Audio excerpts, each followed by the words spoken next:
Hey family, my name is China, aka ChyTheGreatest. I am a YouTuber, a social media influencer, actress. I've been doing social media for a very, very long time, since I was 14 years old. I'm 22 now. So I definitely have a lot of people at my fingertips. So I'm really grateful and blessed for that, for sure. How did your rise to social media start? How did that start? Like I said, I started doing social media when I was about 13 and a half, maybe 14 years old. I started putting out content and stuff. So how I first started, do y'all remember Vine? Who remember Vine? I need to show of hands. Who remember Vine? Y'all don't remember no Vine. Okay, y'all remember Vine. Some of y'all probably in here too young, but that's when Instagram came out with video. Instagram didn't always have video. Now they got reels and some more stuff. Instagram used to be a strictly picture platform. It was really boring. Just blew up from there. I started doing trendy dances. Who remember Hit Them Folks? Who remember that? Okay, what about Nene?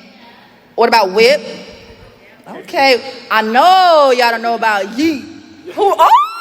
Is your phone constantly going off with notifications all day long? You want to know something? I don't even have my notification settings on. What? The dinging got really, really annoying. Having that many followers, I imagine, it comes with a lot of love. Absolutely.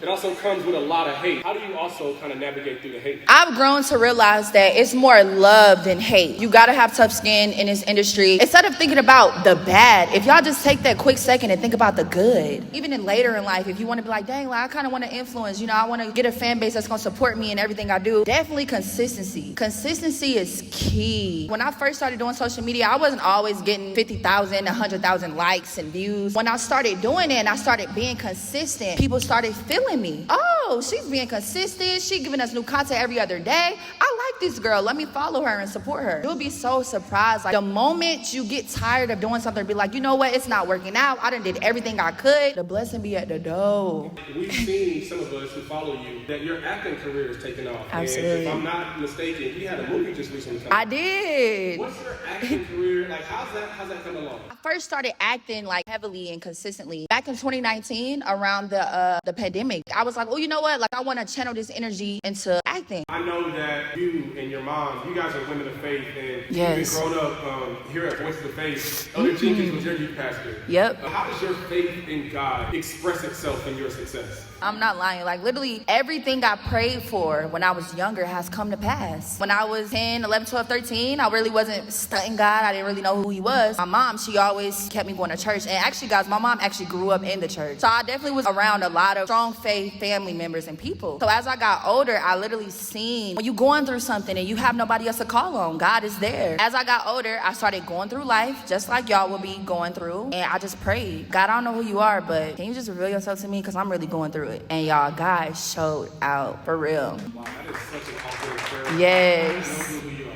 Please reveal yourself to me. It doesn't Amen. sound super religious. Yep. But God's not interested per se in like religion. He just Absolutely. cries out to him. Exactly. I think that's what you encountered. Exactly. I started going to Voices of Faith Church when I was about 8, 9 years old. I really wasn't paying attention or understood what was being taught. By the grace of God, Voices of Faith blessed us with the youth service. Pastor Jenkins, right?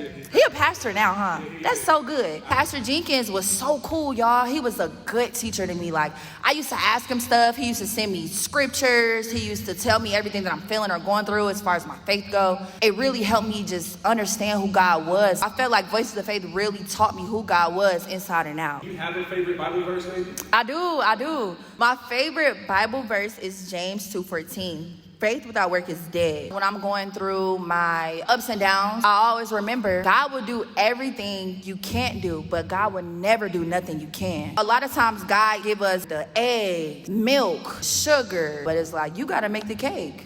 All you gotta do is put it in a bowl and put it in the oven real quick. That's all you gotta do. God, I'm gonna go for what I know, and I already know God got my back on the side. So yeah. For sure. Yeah. What would you say to those watching, maybe even those who may be watching a little bit later? If you could encourage anybody, what would you say to maybe get them through a difficult time? I know it sounds cliche, y'all, but it's so true. Like, you just gotta call on God, literally. Like, when you call on God and you feel like he's not listening to your prayer, God give you 3 answers: yes, no, and not right now. I ain't gonna lie. Sometimes when God speak back, I be a little scared. You answer it? Dang, I ain't know you was gonna answer it like that now.